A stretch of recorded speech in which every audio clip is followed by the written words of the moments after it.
Bonjour à toutes et à tous mes chers amis, j'espère que vous allez bien aujourd'hui. Aujourd'hui, je vous fais une vidéo sur le sujet suivant. Les profiteurs. Qui sont-ils? Parfois, vous avez des personnes qui vont profiter de vous de manière consciente ou inconsciente. D'accord? Qui sont-ils? Comment les détecter? Alors, je vais vous donner quelques petites anecdotes et en même temps des astuces pour savoir comment les détecter. On va commencer par savoir comment les détecter.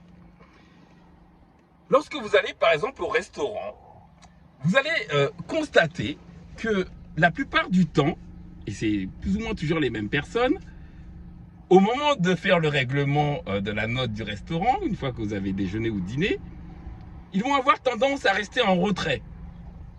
Ou bien, comme par enchantement, au moment de faire le règlement, ils ont envie d'aller aux toilettes. Vous comprenez?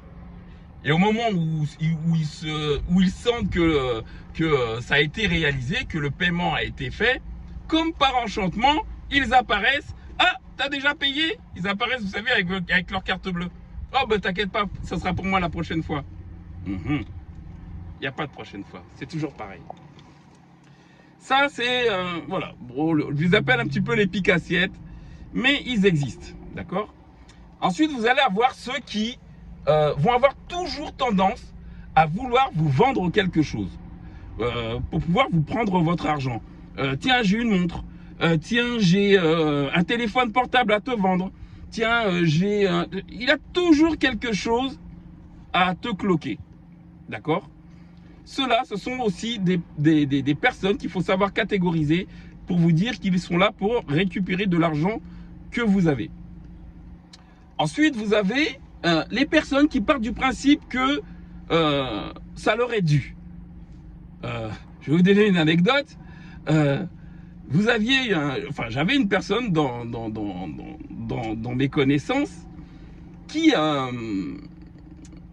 souhaitait tout simplement que je lui reverse de l'argent alors qu'il vient travailler que 2 jours par semaine dans mon entreprise, 2 à 3 jours par semaine dans mon entreprise, et ce dernier souhaitait recevoir 1600 € par mois.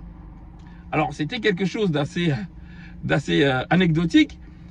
Bien entendu, c'est quelque chose qui est complètement impossible, hein, ne serait-ce que comptablement, comment tu veux justifier ça.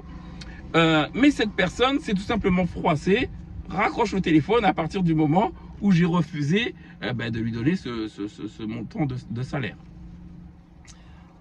Une autre anecdote, une autre personne était quasiment persuadée que je me devais de l'aider, de lui donner de l'argent à partir du moment où il aurait été dans l'embarras. Mais il ne se dit pas à un seul moment. Peut-être que lui aussi est dans l'embarras, à part qu'il ne le crie pas haut et fort. Vous comprenez?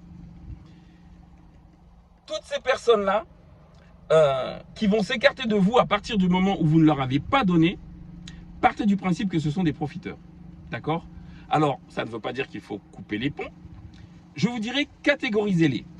Catégorisez-les pour savoir un juste milieu, mettre des holà pour justement éviter de briser des amitiés ou parfois des liens de famille. D'accord? L'argent est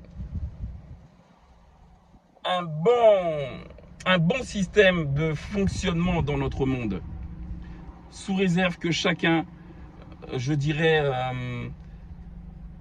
reste avec ce qui lui a été donné par la vie. D'accord? Allez chercher ce que vous voulez, allez chercher ce que vous voulez d'argent par votre propre travail. N'allez pas prendre l'argent des autres en prétextant qu'il vous est dû. Je vais y arriver aujourd'hui. Mes chers amis, surtout toi qui es derrière cet écran, restez toujours au top du top. À très bientôt.